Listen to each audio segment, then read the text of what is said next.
And we welcome you back. You're watching In Focus. Since 1910, African-American entertainers, including Ella Fitzgerald and Duke Ellington, have performed at Washington's Howard Theater.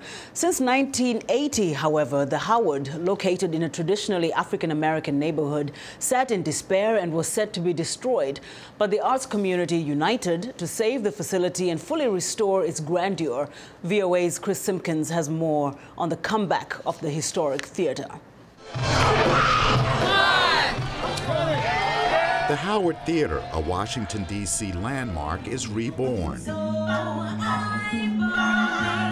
The sound of music once again fills the historic venue that was built in 1910 as the largest theater in the world for African-American entertainers and audiences. The theater occupied a big part of Black history. In the 1930s, Washington-born composer and big band leader Duke Ellington made his mark at the Howard. Black artists like Diana Ross and the Supremes also graced its stage. Grammy Award-winning singer Marvin Gaye was discovered here.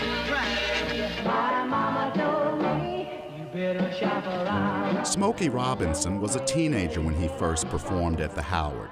He and other Black musicians came back to celebrate the theater's revival. I grew up in this theater, and it was a mainstay. We used to bring the Motortown reviews here. We had a great deal of fun in this theater, and I'm very happy that they opened it again. Broadway actress and singer Leslie Uggams also came to celebrate.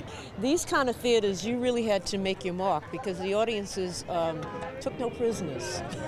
And so you better know your stuff. And plus, for me, what was great about it is that everything I do on Broadway now, and I do 8 shows a week, I learned from playing theaters like this. For decades, the Howard Theater hosted vaudeville acts, plays, musicals, and local talent shows.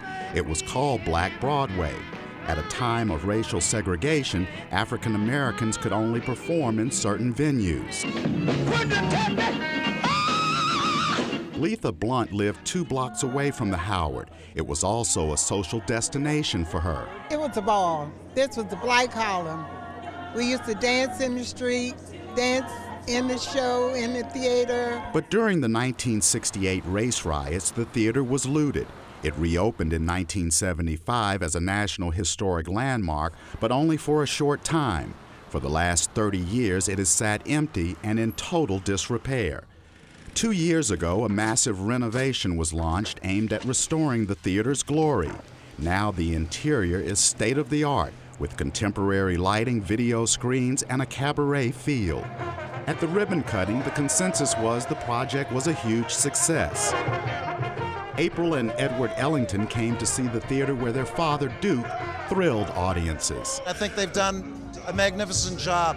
And I know our dad's looking down right now, smiling. Amen. Stephen Ben Susan, president of Blue Note Entertainment, said the goal is to make the Howard Theater a D.C. companion of the Blue Note, the famous New York jazz club. That's something that we're looking forward to doing and promoting new musicians and helping spread the word and making the Howard for the 21st century.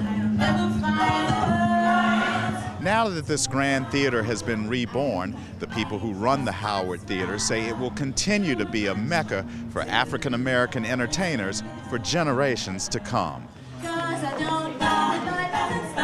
Chris Simkins, VOA News, Washington.